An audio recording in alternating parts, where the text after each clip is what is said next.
Am I the a-hole for not giving my ex-husband back his money?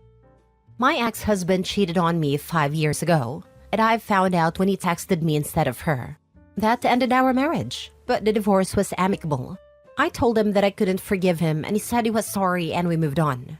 By that time, he had worked a small fortune, a company, 3 commercial properties, and a lake house. I got half of everything, and I am a silent partner in his company, getting returns twice a year. As an apology, he also gave me our apartment and lake house. It goes without saying that I don't need to work, but I still do because I love my career. He moved on with his affair girlfriend. I don't know much about them since it still pains me, but all I know is that they're still together. She contacted me in LinkedIn, telling me that since the divorce has cost him so much money, he has told her that he never wanted to get married again, nor move in together. And she blames me because I took everything. She is now pregnant, and according to her, my ex said that this wouldn't change his attitude towards moving in together or marriage. So now she is accusing me of being a thief who is basically stealing her baby's chances of having a family.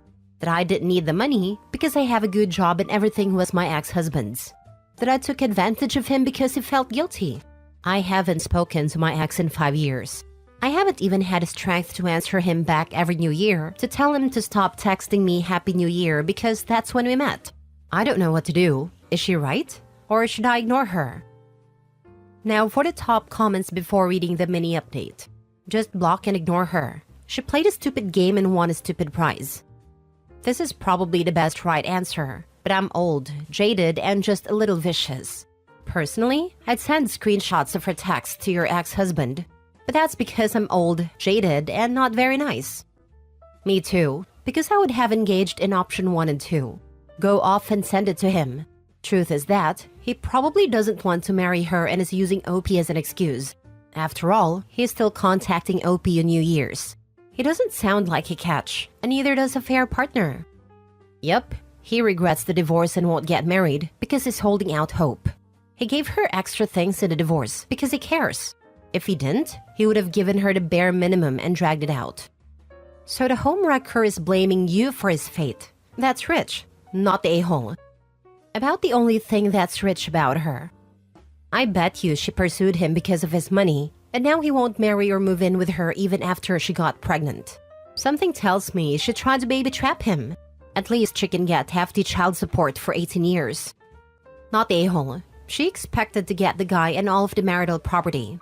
It's not your fault that this loony person didn't understand that marital property is half yours. Send a message on to your ex. Politely tell him that you don't appreciate his girlfriend contacting you to ask for money and to complain about their relationship status. Ask him to have a conversation with her about leaving you alone. I think she knows marital property is half. Hence, she wants to get married to him, but he won't do it. I've seen a lot of women who think this guy has a good job, a nice house, and a luxury car, and chase after him, but don't also consider that his wife of 10/20/30 years is entitled to half of everything. And the guy could end up paying child support, college costs, and/or alimony after divorce. Also, the guy and his first wife may have built a good lifestyle based on their spending/savings/investing decisions. But the second wife, who didn't work for that money or invest it slowly over time, may not have the interest or personality to add to the household wealth.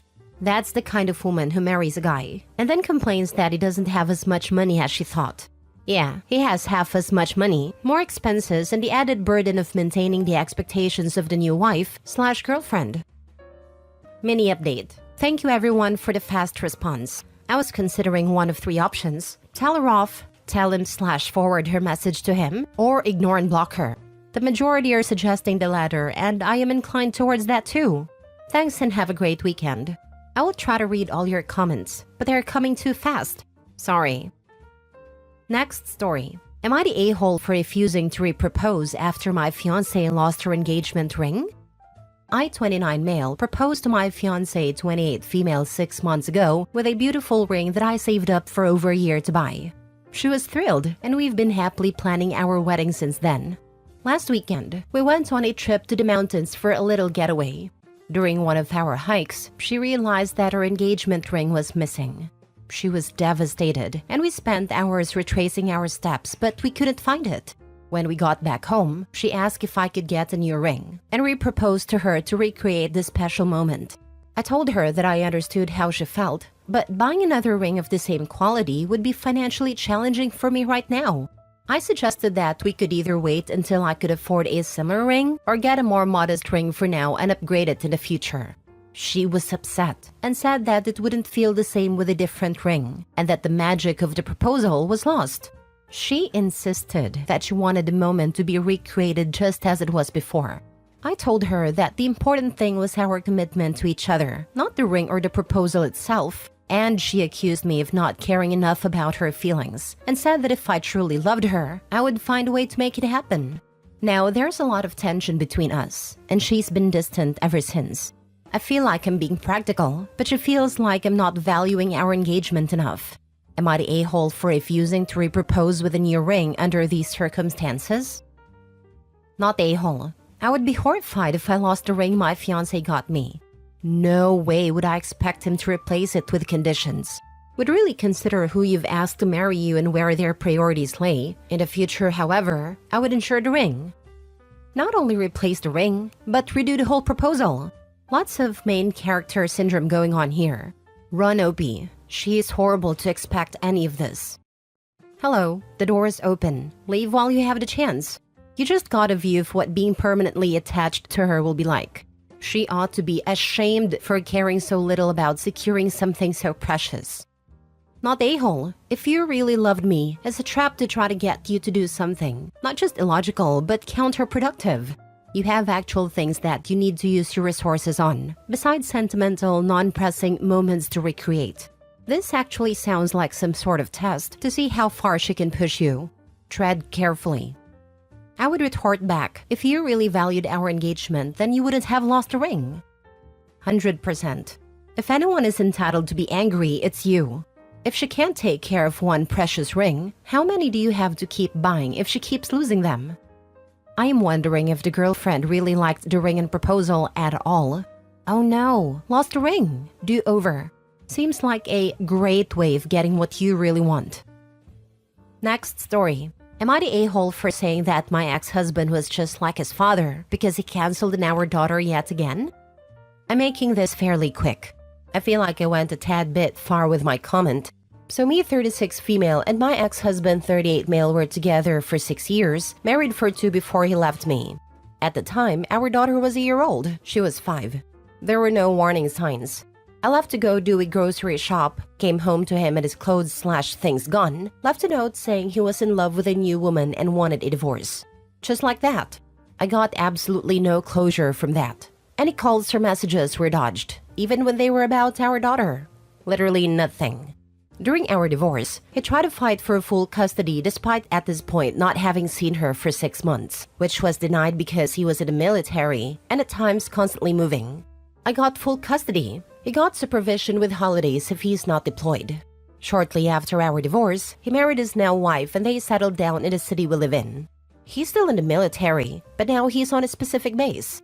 I asked if he wanted to revise the custody since he was no longer traveling. He said no need, and he wants to take things slow. Since our divorce, he has maybe seen her 11 times, over what, 4 years? And mind you, he literally lives in the same city. Travel isn't a problem. My daughter is in therapy for this, just to process the absence/broken promises from her father.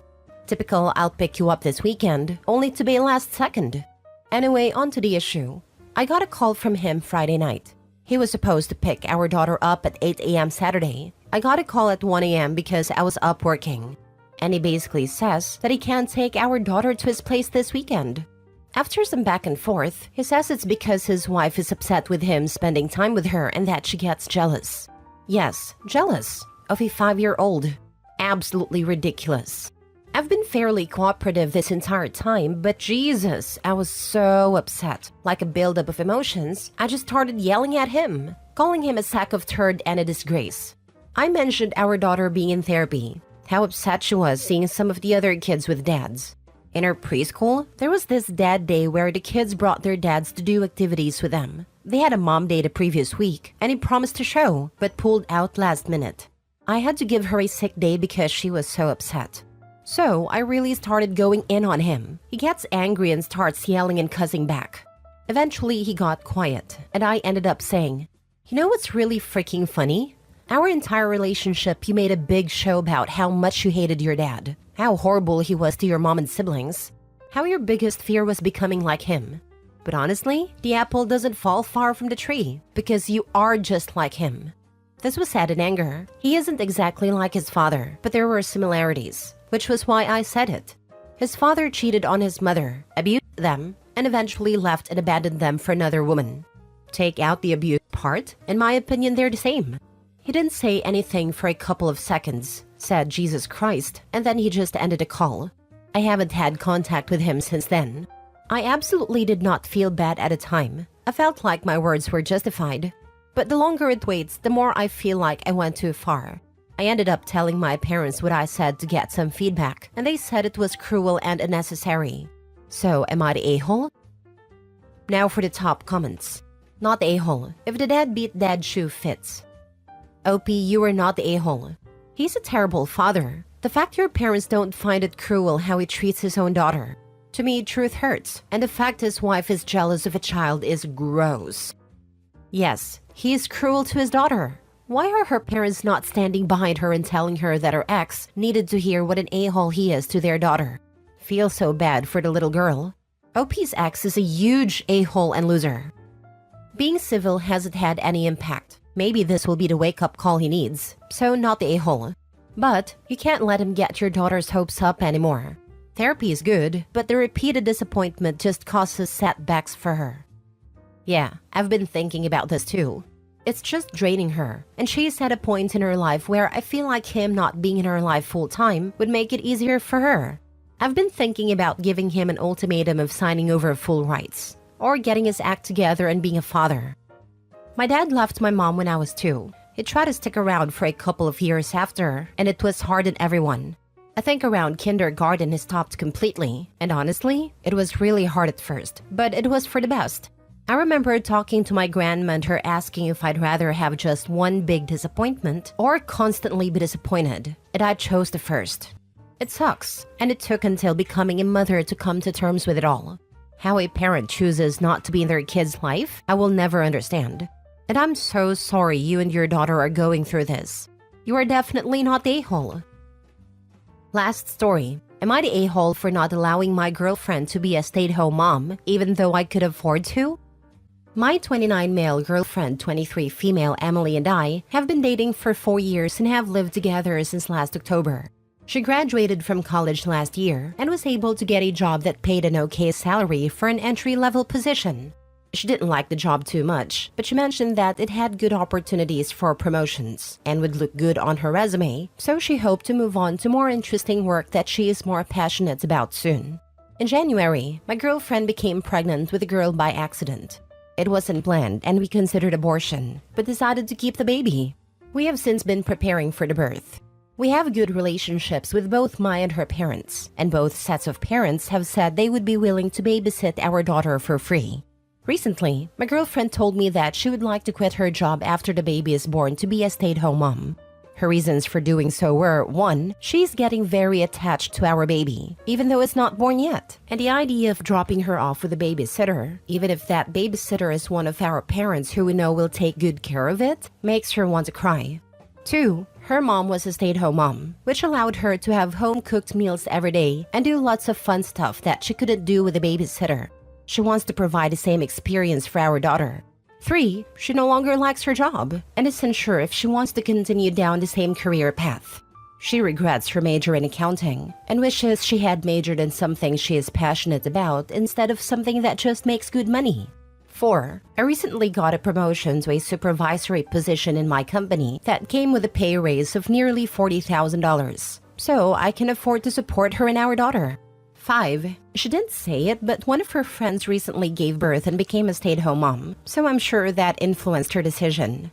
She also tried to convince me by saying I would get more intimate moments every day, now that she would have more free time and energy for it, which I admit was tempting, and that she could cook all my favorite meals and do all the chores. I said no for a few reasons. 1. We were planning to buy a house in the next couple of years, and with me being the only one working, that would set us back by years in getting one. 2. I grew up poor. During my entire childhood, I only went to the movie theater a couple of times because my parents could not afford to take me out to do fun stuff like that often. For example, I got a new pair of shoes once a year and bought my clothes from Walmart. With both of our incomes, we have been able to enjoy a very nice lifestyle. We both drive nice new cars, go shopping or to nice restaurants or the movies regularly, and have also been on some nice trips and vacations. With only one income, we would have to curtail our spending by a lot. My girlfriend brought this up, but I don't really want to.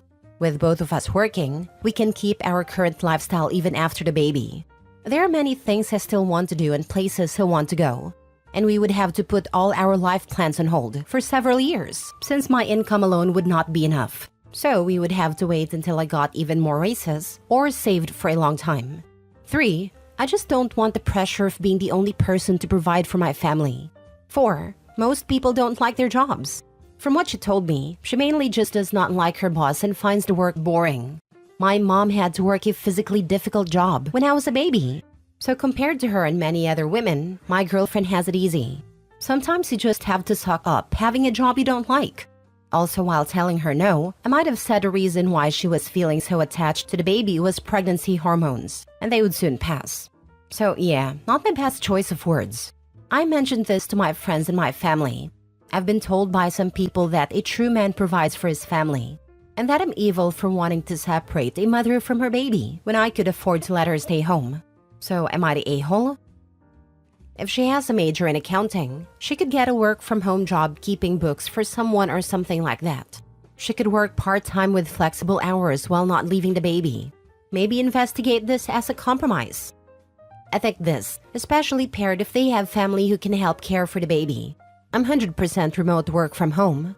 My job gives 12 weeks paid maternity leave, but when I did go back, we had someone coming to the house to care for him while I worked for the next 3 months, since her own kids were out of school for the summer. It was great for my peace of mind that I could see him during the day and know she was taking good care of him.